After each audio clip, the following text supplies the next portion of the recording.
Summer, 1975. Memphis. A wet, sleepless night. An aging taxi rattles down a rain-soaked street, headlights slicing through the mist. Behind the wheel sits a weary driver, a man worn down by debt, exhaustion, and the quiet fear of losing his little girl to illness. Every mile is just another in an endless fight to keep his family afloat. He pulls to the curb outside a downtown hotel, expecting another anonymous fare. But the man who steps into the back seat isn't ordinary. Dressed in plain clothes, head lowered, dark glasses hiding his eyes, he speaks with a quiet courtesy that feels strangely familiar. The driver thinks nothing of it. To him, this is just another passenger, just another ride. What he doesn't know is that the man behind him is Elvis Presley. Not the icon bathed in stage lights, but a soul searching for something real in the dead of night. And before the dawn comes, this ordinary ride will turn into an encounter that neither man will ever forget. Let us know where you're watching from, and we hope you enjoy the story. The rain had been falling since dusk, turning the streets of Memphis into long ribbons of reflected neon. Every headlight smeared across the slick pavement like paint dragged by a hurried hand. Inside the worn-out taxi, the smell of stale tobacco lingered no matter how often the windows were cracked.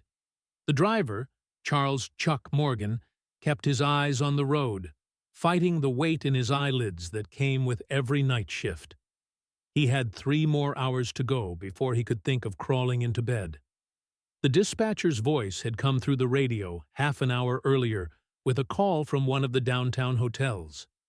A decent fare, maybe enough to push his nightly earnings a little higher.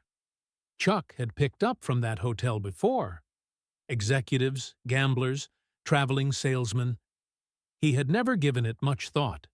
Tonight felt no different. He pulled to the curb under the hotel's bright awning. Rain hammered against the roof of the cab while bellboys lingered by the entrance, their uniforms dampened at the sleeves. A lone man stepped out from the lobby, not escorted, not surrounded by luggage, just one figure with his collar turned up, head angled toward the ground. He wore plain blue jeans, a dark jacket that had seen use, and sunglasses that looked out of place at this hour. Without a word, the man opened the back door and slid into the seat. Chuck gave the usual greeting, voice rough from too many cigarettes. "Evening. Where to?" The passenger hesitated, then answered with a low drawl, gentle but clear. "Let's just drive a while. Head toward the river, if you don't mind." Chuck blinked at the rearview mirror. Most folks had a destination. This one just wanted to ride. "Sure thing," he muttered, easing the car back into traffic.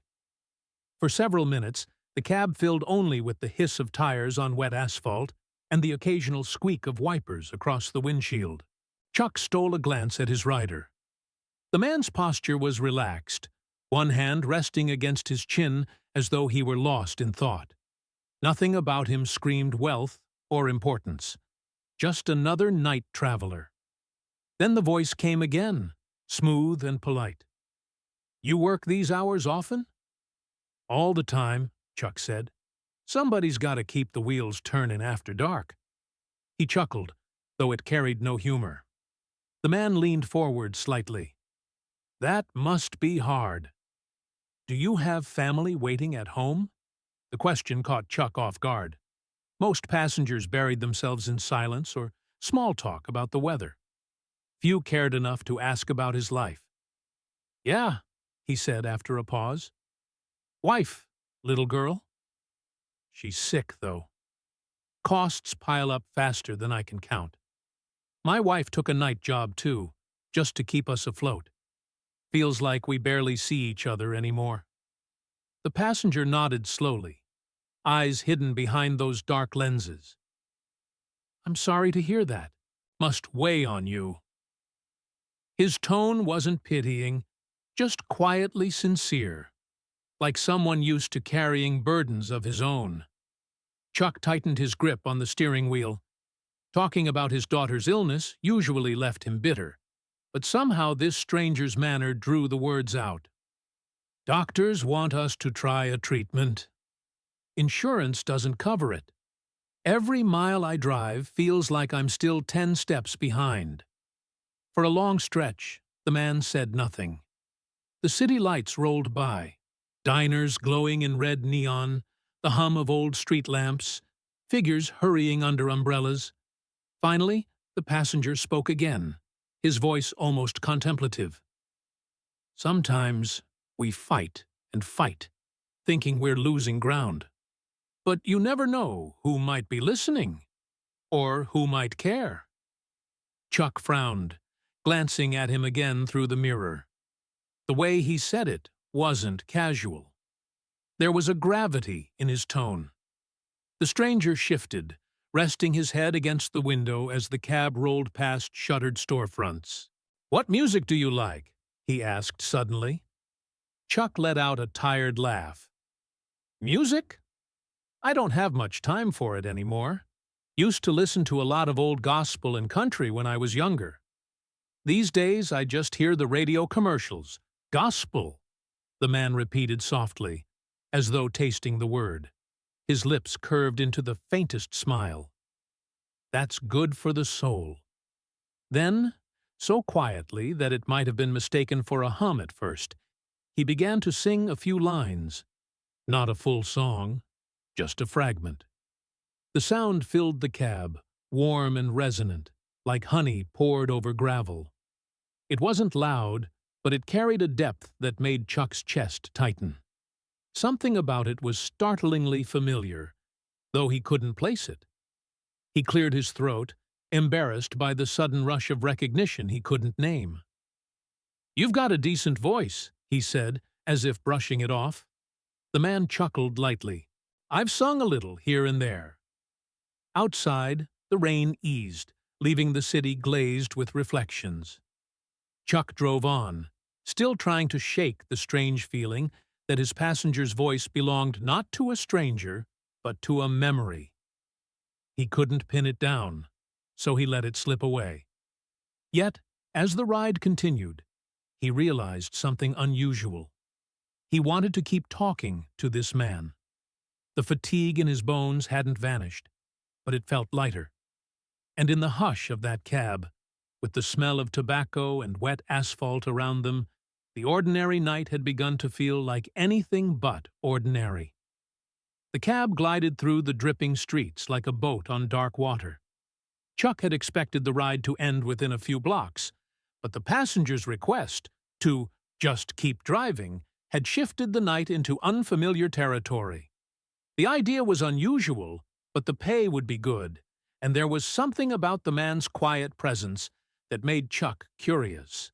They rolled toward Beale Street, where the night still breathed with color despite the hour.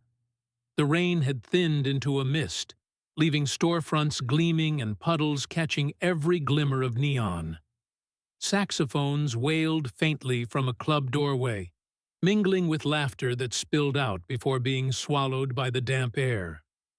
Chuck's memory stirred. Decades ago, he'd stood outside these very doors as a teenager, listening for scraps of music he couldn't afford to pay for. The street had been a classroom, a place where he learned to dream even as he carried crates for pocket change. "Do you ever miss it?" the passenger asked, almost reading his mind. His voice was low, steady, like a current beneath the surface. "Miss what?" Chuck asked. "Being young? When life was simpler, before the world put weight on your shoulders." The question landed heavier than expected. Chuck kept his gaze on the road. "Sometimes. Back then I thought everything was possible. Now it feels like I'm just trying not to drown." The man leaned forward slightly, his words carrying a rhythm more like confession than conversation. "I grew up with nothing. My family scraped by, never certain if the lights would stay on or if there'd be food on the table. But I had one thing: music. It was the rope I held onto when everything else was slipping away. Chuck's grip on the wheel tightened. The story wasn't just familiar. It mirrored his own. He, too, had come from a poor neighborhood, raised on prayer and perseverance. Hearing it echoed back from this stranger unsettled him. "You sound like you know what it means to fight for every inch," Chuck said. The man's lips curved faintly, though his eyes remained hidden behind the sunglasses. "It's a fight that never leaves you. No matter how far you climb, some part of you still feels barefoot in the dust." The cab slowed at a traffic light. Outside, a pair of men in soaked coats staggered down the sidewalk, singing in drunken harmony. Their voices clashed, but the melody was raw and heartfelt. Chuck found himself watching, remembering nights long ago when he and his buddies had done the same, careless of who was listening. The passenger cleared his throat. "Do you know the old spirituals? The ones that carried folks through hard times?" "Sure," Chuck said. "My mama used to hum them while she worked. Songs about heaven, hope, all that without warning." The man began to sing. This time it wasn't a whisper or a hum. It was a stretch of melody, a gospel refrain older than either of them. The sound filled the cab with a power that made the air feel charged. It wasn't polished for performance. It was raw, drawn from someplace deep and unguarded. Chuck's breath caught. He knew that voice. Not just the tone, but the resonance, the way each note carried an ache and a promise all at once. It couldn't be. The light turned green, but his foot stayed on the brake. He twisted in his seat, staring. "Wait, that can't be real." His voice shook. You can't be who I think you are." The man smiled, a slow, private smile that gave nothing away. "Just drive," he said softly. The cab jerked forward again, though Chuck's hands trembled on the wheel. The city blurred past as he tried to swallow what his ears told him. He felt caught between waking and dreaming, as if the cab itself had slipped out of ordinary time. The stranger leaned back, letting the last notes of the hymn fade into silence. For a moment, neither of them spoke. The hum of the engine and the faint patter of mist against the windows were the only sounds. Inside Chuck's chest, his heart hammered. The voice was too distinct, too legendary to mistake. Yet the idea was absurd. Why would a man like that be sitting in the back of his beat-up taxi, dressed like anyone else, speaking to him as though they were equals? Chuck shook his head slowly, whispering more to himself than to his passenger. "I must be losing it." But the man's calm reply cut through his disbelief. "Sometimes the truth feels stranger than the dream. Keep driving." And so Chuck did. But as the cab rolled past the glowing clubs of Beale Street, past the corners where history clung to the brick walls and the echoes of blues lingered in the damp night, he could no longer pretend that this was just another fare. Something impossible was unfolding, and it had only just begun. Chuck drove on autopilot, the steering wheel slippery under his damp palms. The voice still echoed in his ears, refusing to be dismissed. He wanted to ask outright, to tear the veil from this strange night, yet his tongue stuck to the roof of his mouth. Finally, the question clawed its way out. "Are you—" His throat tightened. "Are you really who I think you are?" The passenger didn't answer immediately. The silence stretched, thick with unspoken weight.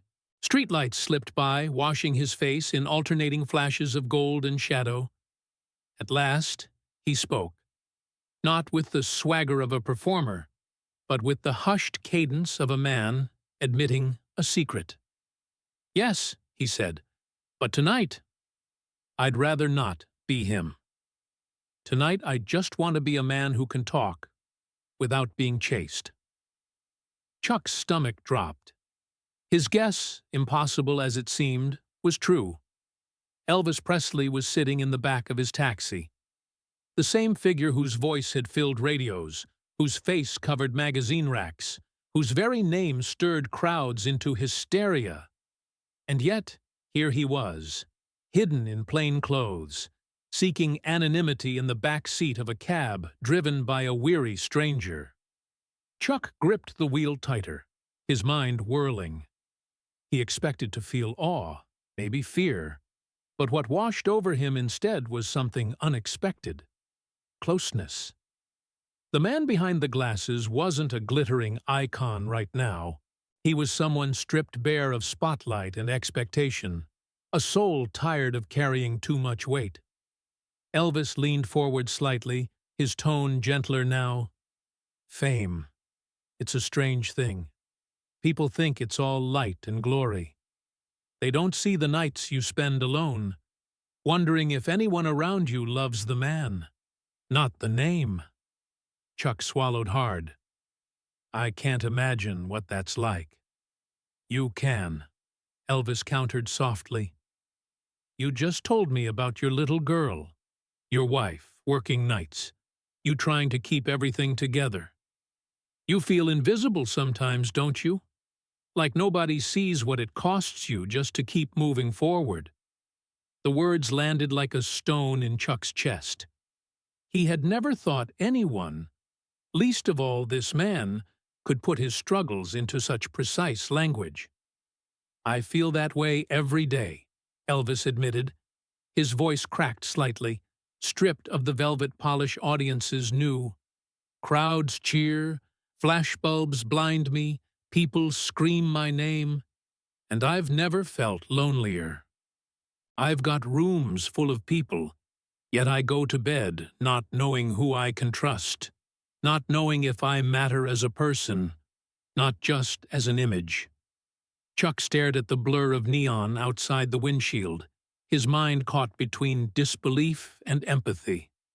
The king of rock and roll, confessing emptiness to him, a taxi driver barely scraping by. Elvis sighed, leaning back into the seat, his head tilting toward the roof as though speaking to something higher. Sometimes I think God puts the right people in our path when we're about to lose sight of ourselves.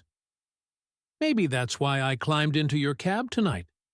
Maybe I needed someone who didn't look at me like a monument. The words struck Chuck with unexpected force. He had always felt like a man drifting without anchor, working nights that blurred into one another, his purpose eroded by exhaustion. And now here was Elvis Presley, of all people, suggesting their meeting had meaning. You really believe that? Chuck asked, his voice quieter now. I do, Elvis said simply. When I was younger, I almost lost everything to doubt. There was a night, back before the world knew my name, when I thought I wasn't strong enough to go on.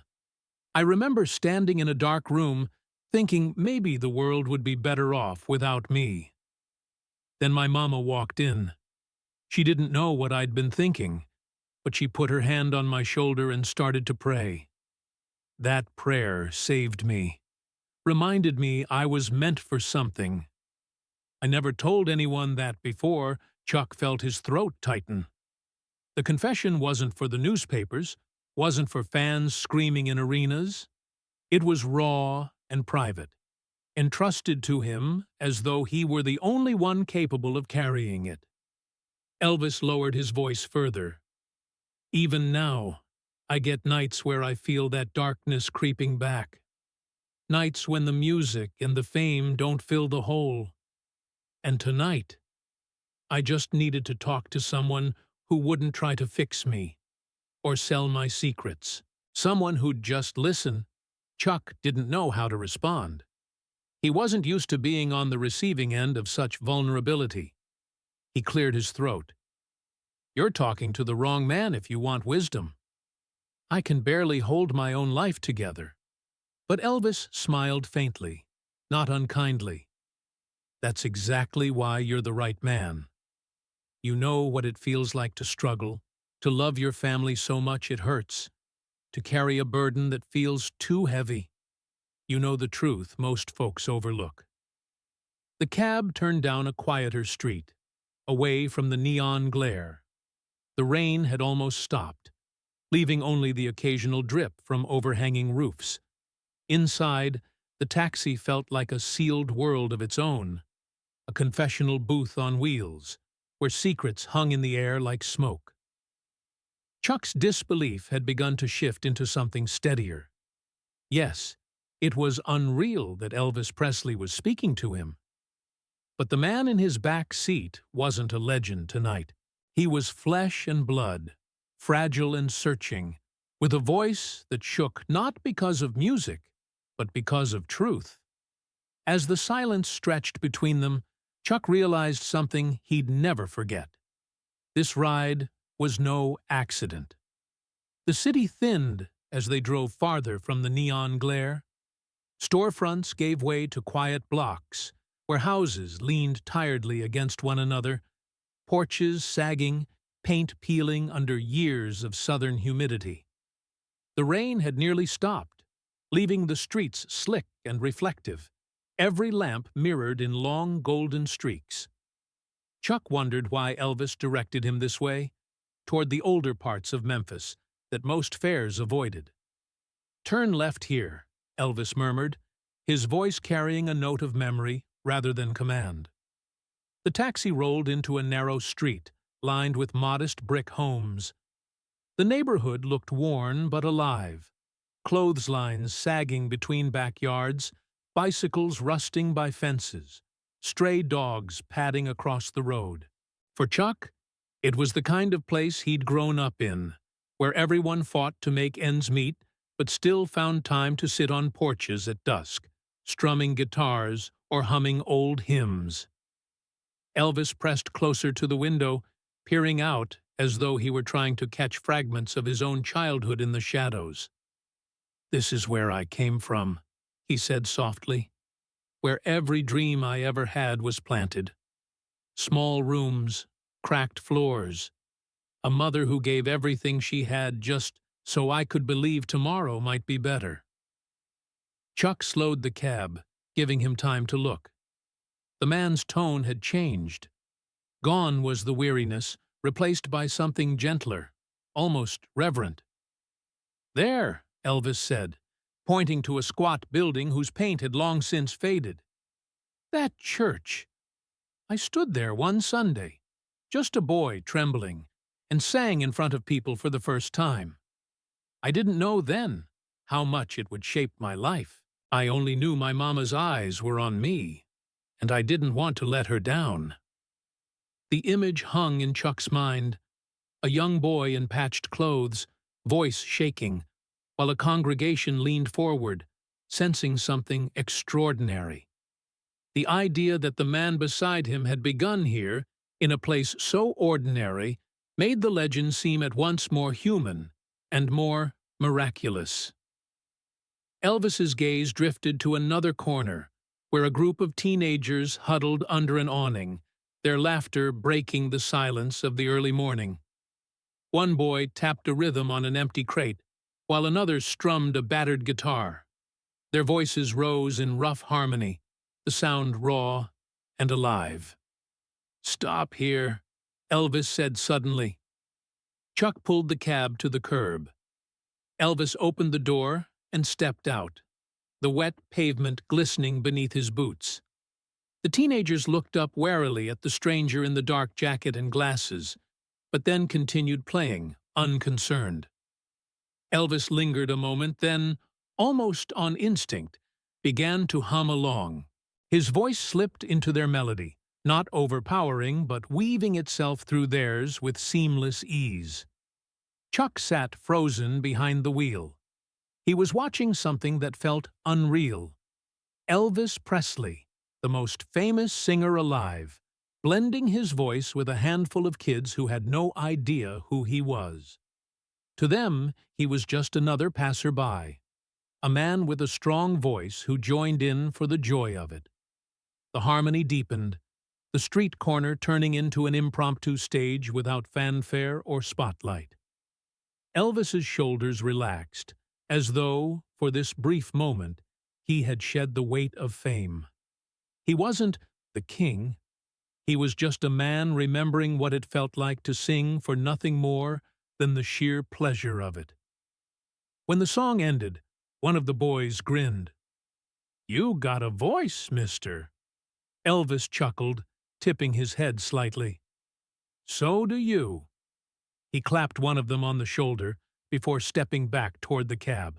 The kids returned to their rhythm, never realizing they'd just shared a verse with a legend. As Elvis slid back into the back seat, Chuck could only stare at him in the mirror. "They didn't even recognize you," he whispered. Elvis gave a faint smile, one that carried equal parts relief and sadness. "That's the beauty of it. For a moment, I was just another voice in the crowd. That's all I ever wanted." Some nights, Chuck pulled the cab back onto the road, his thoughts tumbling. The contrast was staggering. This man could fill arenas with screaming fans, yet found peace singing unnoticed on a dark street corner. The taxi rattled on, its worn suspension groaning as they turned onto another block. Elvis leaned back, his expression distant, lost somewhere between memory and longing. Fame is like a mirror that only shows one face. But nights like this, they remind me of the boy I used to be, the one who just wanted to sing because the world was too heavy to carry without a song. The words lingered in the quiet cab, mingling with the faint hiss of tires on wet pavement. Chuck felt his own chest tighten. He had spent so long believing his life was invisible, unimportant. Yet here was Elvis Presley, a man worshipped worldwide, admitting that the most meaningful moments were not in front of adoring crowds, but in fleeting, unnoticed acts of simple music. As the city stretched ahead, Chuck realized the night was reshaping everything he thought he knew about greatness. The city had begun to quiet. Night stretched thin, and only the occasional bus or delivery truck moved along the wet streets. Chuck thought the ride might finally be winding down when Elvis leaned forward again, his voice calm but purposeful. "Could you take me toward the edge of town? There's a hospital I'd like to see." The request puzzled Chuck. Most fares wanted bars, motels, or home addresses. Hospitals were rarely voluntary destinations at this hour. Still, he nodded and turned the wheel, guiding the taxi down a long boulevard that led toward the outskirts of Memphis. The rain had stopped entirely now, leaving behind a faint mist that clung to the pavement. As they approached the building, its white stone facade rose out of the darkness like a sentinel. Fluorescent lights hummed in the windows, cold and relentless. The parking lot was half empty, scattered with nurses hurrying across in pale uniforms, their shoes squeaking against damp asphalt. Chuck pulled the cab into a corner space, cutting the engine. Elvis's gaze stayed fixed on the hospital doors. His expression had shifted. Not the nostalgic softness Chuck had seen earlier, but something steadier, almost solemn. "I come here sometimes," he said quietly. "Not to be treated. Just to help. Folks don't know. But there are families inside who can't afford what they need. Bills pile up faster than hope. I try to cover what I can without putting my name on it." Chuck turned slightly in his seat, stunned by the matter-of-fact tone. "You mean you pay for strangers' care?" Elvis shrugged. "Money doesn't mean much if it only builds bigger rooms or shinier cars. But if it keeps a father alive for his kids, or lets a child breathe easier, that means something. That's the only kind of wealth worth having." The words sank into Chuck with unexpected force. He thought of his own daughter, pale and coughing in her small bed, the endless calculations of medicine costs against meager wages. Almost as if reading his thoughts, Elvis looked directly at him through the mirror. "You said your little girl was sick." Chuck's throat tightened. "Yeah. Doctors say there's a treatment, but, well, it costs more than I'll see in years." Elvis nodded slowly, committing every detail to memory. "What's her name?" "Emily." The name cracked as it left his lips. For a long moment, Elvis was silent. Then, without explanation, he opened the cab door. "Wait here!" Before Chuck could ask why, Elvis strode across the lot and disappeared through the glowing entrance of the hospital. The automatic doors swallowed him, leaving Chuck alone in the darkened taxi. The minutes crawled by. Chuck tapped his fingers against the steering wheel, each tick of the clock ratcheting his nerves tighter. What business could Elvis possibly have inside at this hour? And why had he spoken Emily's name with such deliberate care? The hospital loomed ahead, its corridors visible through wide glass panes. Chuck could see figures moving faintly inside, but never clearly enough to know what was happening. His imagination ran wild. Had Elvis gone to speak with administrators? Was he wandering the halls like a ghost, unnoticed by nurses too busy with their rounds? At last, the doors parted again. Elvis emerged, shoulders squared, his expression unreadable. He walked with steady steps back toward the cab and slid into the seat as if nothing unusual had happened.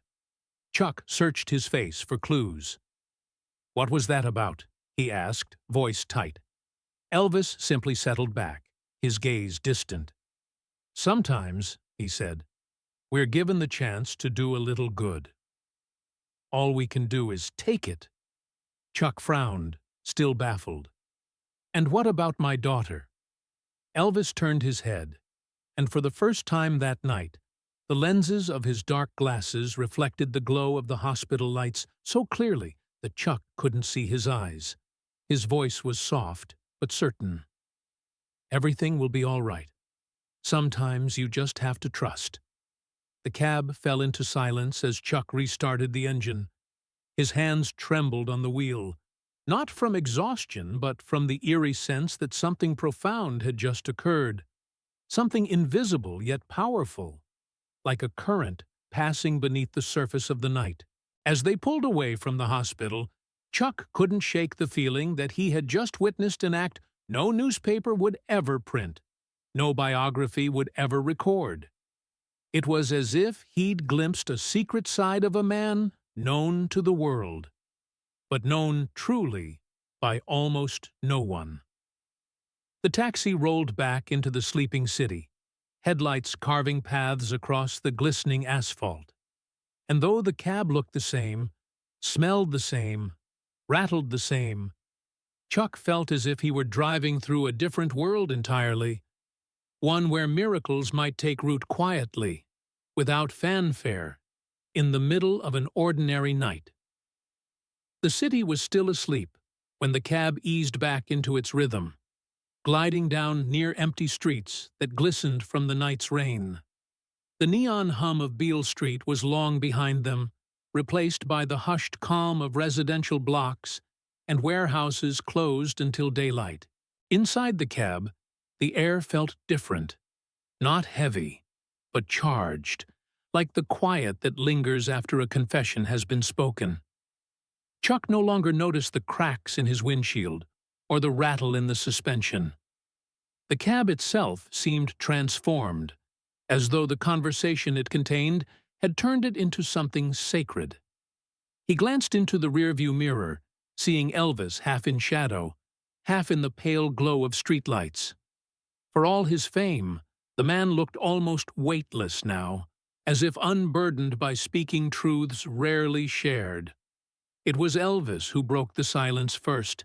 His tone was calm, but there was no mistaking the undercurrent of fatigue in it. "People think success feels like freedom. But I'll tell you, sometimes it's more like a cage. Every step is planned, every word scrutinized.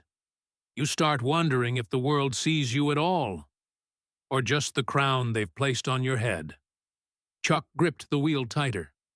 That sounds suffocating. It is, Elvis admitted.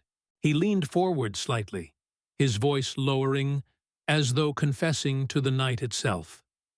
I've had nights when the crowd roared so loud it shook my bones, and yet I went back to my room and felt hollow, like I could vanish, and no one would notice, except maybe the accountants. The honesty cut through Chuck. He had always imagined fame as a golden shield, protecting a man from the struggles ordinary folks carried. To hear it described as a prison felt both shocking and heartbreakingly human. Elvis went on, his words steady but edged with rawness. There are times when I don't recognize myself anymore. Times I wonder if the music saved me or trapped me. And on the worst nights, I'm afraid of my own shadow. Afraid of what I might do when the loneliness is louder than the applause. Chuck's chest tightened. He glanced at the mirror, half expecting to see Elvis's eyes, but the sunglasses still veiled them. That's dangerous talk, he said quietly. I know, Elvis replied, but I can say it here. I feel closer to the truth in the back of this cab than I do on any stage. He paused, then asked, almost suddenly, Do you ever think about how you'll be remembered? The question struck Chuck harder than he expected. Me? I'm just a driver, a working man. Nobody's going to remember me. Elvis shook his head slowly. That's where you're wrong. We all leave something. A word, a kindness, a scar, a song. You don't need arenas to echo. Sometimes one person is enough. The cab moved through another silent stretch of road. Dawn was still an hour away, but the horizon had softened into a lighter shade of gray. Chuck could feel the edges of his exhaustion, but they were drowned out by the weight of the conversation. You know, Chuck said carefully, I always thought my life didn't count for much. Driving strangers around, patching together bills. But tonight, it feels different, like maybe it matters, even if no one ever knows. Elvis leaned back again, exhaling slowly. It does. Believe me, I'd give half my fortune to feel ordinary for one night, to sit at a kitchen table where the only audience is family. You think you're unseen, but maybe you're living the very thing I've been chasing all these years. The words settled between them, heavy but strangely comforting. Chuck realized this was not just a passenger unburdening himself. It was a man reaching out, trying to anchor himself in the life of someone who still had roots. The city gave way to a stretch of highway that curved along the river. The lights of the bridge shimmered faintly in the distance. Inside the cab, the quiet deepened until it felt like they were riding at the very edge of the world, cut off from everything except each other's voices. I don't know how long I can keep this up, Elvis murmured after a while, his tone almost carried away by the hum of the engine. But nights like this remind me I'm not completely lost. Chuck wanted to respond, to offer something that would ease the man's burden, but the words stuck. Instead, he simply kept driving, the steady motion of the wheels becoming his reply.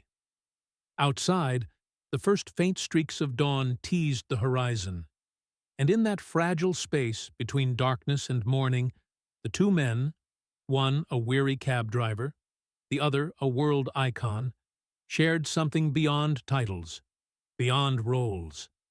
They shared the fragile truth of what it meant to be human, searching for meaning on the edge of the world. The night was thinning, stretched fragile against the pale suggestion of dawn. The streets were nearly empty now, only the occasional milk truck or newspaper delivery breaking the stillness.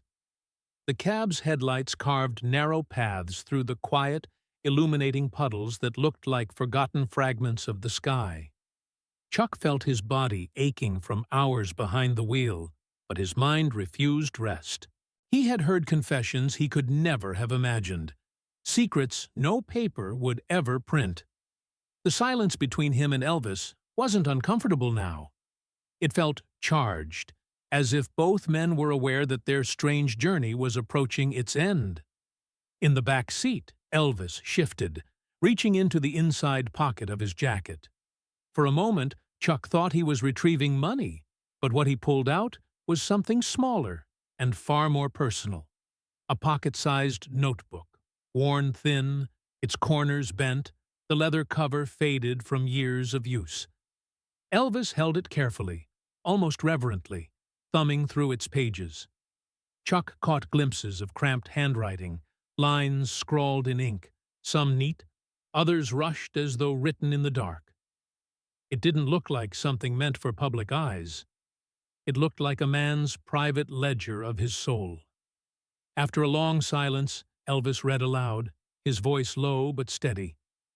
"When the night dies, the ones who truly saw you remain.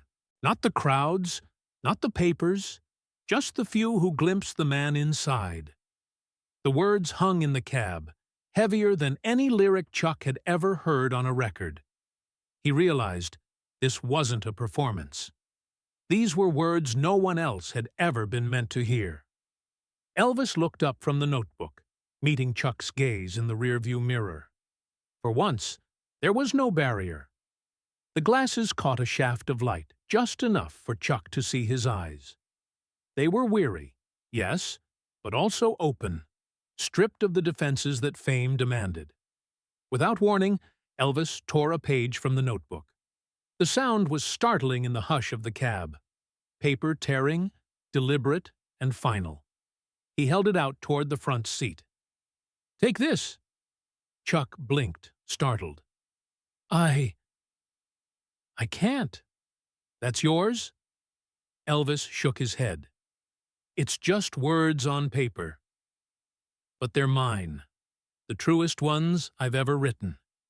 No one else has seen them. I want you to have it." Chuck hesitated, his hand hovering, as though touching the page would shatter the fragile moment. "Why me?" "Because you've listened," Elvis said simply. "Not as a fan, not as a reporter, not as someone wanting something, just as a man. And I need someone to know the truth, that I was more than the crown they gave me. You'll keep this safe, even if you never tell a soul." Finally, with trembling fingers, Chuck accepted the sheet. The paper was warm from Elvis's hand, the ink slightly smudged where his palm had pressed against it. The handwriting slanted sharply, full of urgency and emotion. Chuck didn't dare read the whole thing now. It felt like holding a key to a locked door he wasn't yet ready to open. Elvis leaned back, exhaling as though a burden had been lifted. His shoulders sagged in a rare gesture of relief. "Funny, isn't it?" he said with a faint, wistful smile. "I can fill stadiums, but the only thing that feels real tonight is giving one page to a cab driver." Chuck swallowed, unsure how to respond. He felt the weight of the moment pressing down, heavier than the night itself. This wasn't just generosity. It was trust. The kind of trust a man reserves for someone he'll never see again, but knows is safe. The cab moved through the thinning darkness, the horizon bleeding with faint streaks of lavender and gray. Inside, the notebook disappeared back into Elvis's jacket, but the torn page burned like a secret flame in Chuck's hand. Neither man spoke for several minutes. The silence was not awkward. It was reverent, as though both understood they had crossed a threshold few people ever would. Chuck's pulse slowed, steadied, and he realized he had become custodian to something greater than himself. In that moment, he stopped thinking of Elvis Presley as the king. He was just a man, weary, searching, desperate to be seen beyond the roar of fame. And he had chosen Chuck, of all people, to carry a fragment of that truth. The sky ahead was softening, the first promise of dawn stretching above the rooftops. The night was nearly gone, But the secret it carried would remain forever. The eastern sky was beginning to pale when the cab rolled back toward the center of Memphis. The quiet of the night was fading, replaced by the first stirrings of morning. Delivery trucks thundering down avenues, early risers hurrying toward factory shifts, the smell of bread drifting from a bakery vent. Chuck's hands ached from gripping the wheel, but he kept driving, reluctant to reach the inevitable end of this strange and sacred journey. At last, Elvis gave a soft direction. "Pull into the hotel up ahead." His voice was calm, but Chuck could hear the faint resignation threaded through it. Their time together was ending. The hotel loomed large, its bright awning glowing like a beacon against the graying dawn. As Chuck guided the cab into the drive, he noticed the figures gathered near the entrance. A few young fans clutching notebooks, a pair of men with cameras slung over their shoulders, and security guards standing stiffly at the doors.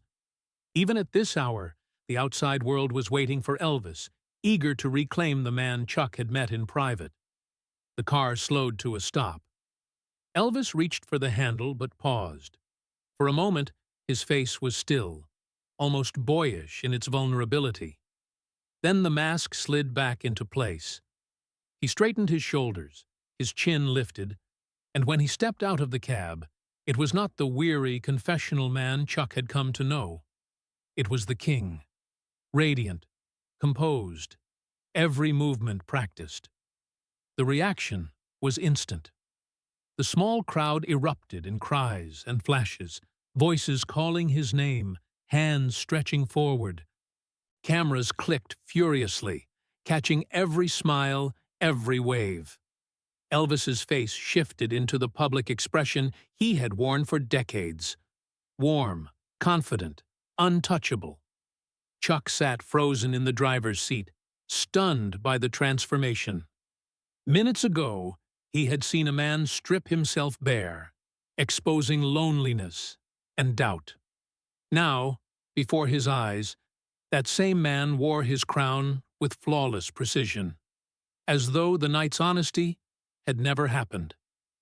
Elvis lingered with the fans only briefly, signing a couple of autographs, offering a quick smile. Then he turned back toward the taxi, stepping close enough for Chuck to hear him over the noise. He bent slightly, resting his hand on the open window. "Thank you," he said simply. Just one word, but heavy with meaning.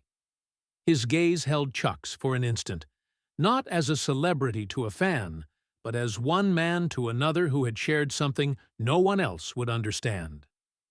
Before Chuck could reply, Elvis slipped an envelope onto the passenger seat.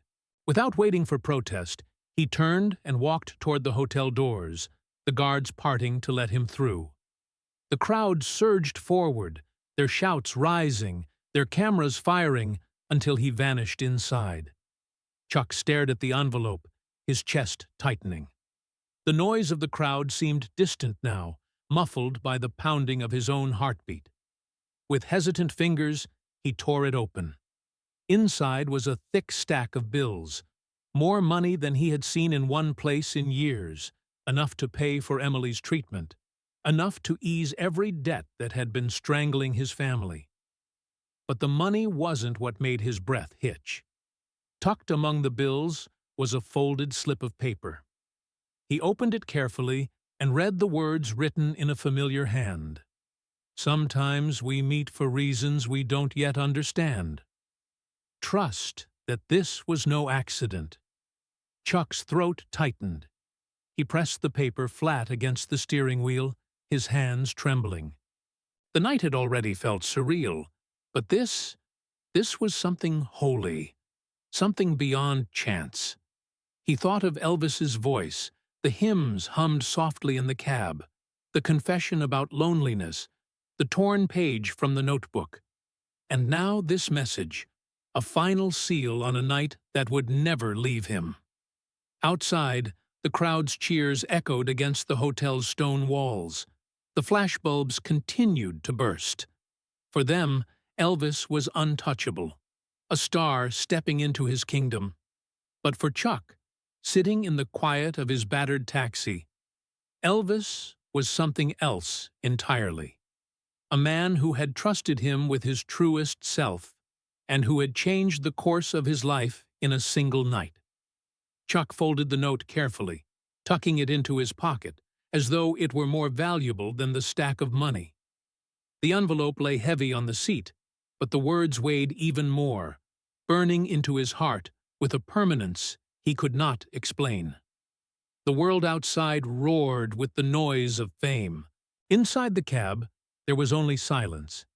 The silence of a man realizing his life had just been rewritten, not by fortune, but by trust. The cab pulled away from the hotel, its tired engine humming steadily as dawn broke over Memphis. The envelope rested on the passenger seat, but Chuck barely glanced at it. The money mattered, of course. It meant Emily could finally get the treatment she needed. It meant his wife could stop working nights just to keep them afloat. Yet, as he drove into the thinning mist, he realized the bills were not the true treasure left behind. What lingered in his chest was far greater. The words, the trust, the glimpse into a man the world thought it knew but never truly did. The eastern horizon glowed with pink and gold, sunlight spilling across the Mississippi like molten glass. Chuck rolled down the window, letting the cool air wash over his face. For the first time in years, the weight on his shoulders felt lighter. Not gone. Life was never that simple, but shifted, as though someone had reached in and lifted part of the burden away. When he finally pulled into his small driveway, the house looked different. It was the same sagging porch, the same peeling paint. But the sight no longer filled him with shame. Instead, he felt something close to pride. This was the place where love lived, where his wife and daughter waited, where the real measure of a man was found. The front door creaked open before he reached it. His wife, still in her work clothes from the night shift, stood there with tired eyes and a soft smile. "You're home late again," she murmured. Chuck only nodded, unable to form words. He stepped forward and wrapped his arms around her, holding her longer and tighter than usual. She stiffened in surprise, then melted against him. He didn't explain. How could he? The night was too enormous, too sacred, to spill out in casual words. Inside, Emily was still asleep, her small chest rising and falling with effort, the blankets twisted around her tiny frame. Chuck sat beside her bed, brushing a strand of hair from her forehead. For once, he didn't feel helpless. He looked at her and whispered softly, "It's going to be all right, baby girl." The days that followed unfolded like a quiet miracle. Phone calls were made, arrangements confirmed, and somehow, though Chuck never understood the mechanics, the hospital opened its doors to Emily without demanding money up front. Bills that once loomed like immovable mountains suddenly seemed less threatening. His wife wept when she realized what it meant, but Chuck never told her how it had happened. He kept the envelope hidden, the folded note tucked safely in his wallet. Weeks turned into months. Life didn't suddenly become easy. There were still long shifts, still struggles, but the despair that had once clung to Chuck was gone. In its place was a kind of quiet strength, born from the memory of a night when the most famous man in America had sat in his cab and reminded him that even the smallest life carried immeasurable worth. And yet, Chuck never told anyone. Not his wife, not his daughter once she grew older, not a single friend over beers after work. The story remained locked inside him, guarded like a sacred relic. The world would never know what had passed between him and Elvis Presley in the dark hours before dawn. Years later, news of Elvis's death spread like wildfire. Radios mourned, newspapers filled their front pages, fans wept openly in the streets. Chuck sat in his kitchen, the morning paper trembling in his hands. The photographs showed crowds outside Graceland, candles lit, faces streaked with tears. But none of them knew the man he had met. None of them had heard the gospel hum in a smoky cab, or seen the torn page from a notebook, or held the words, "This was no accident," in their hands. That evening, after his wife had gone to bed, Chuck opened the drawer of his nightstand and pulled out the fragile sheet Elvis had given him. The paper had yellowed slightly with age, but the ink was still strong, the handwriting alive with urgency. He read the lines again, the same ones he had memorized years ago. "When the night dies, the ones who truly saw you remain. Not the crowds, not the papers, just the few who glimpsed the man inside." His eyes stung, but he smiled. For the first time, he allowed himself to understand. He had been one of those few. Chuck folded the page carefully, pressing it to his chest before tucking it away again. The secret remained his alone, not out of selfishness, but out of reverence. To tell it would have cheapened it. This night belonged not to history books, but to his heart. He leaned back in his chair, closing his eyes, and let the memory wash over him, the voice rising in the darkness, the laughter, the silence, heavy with trust. And he knew that, in some quiet corner of his life, he had carried something eternal. Elvis Presley had been a legend to the world, but to Chuck Morgan, on that one unforgettable night, he had simply been a man. And that was more powerful than any crown.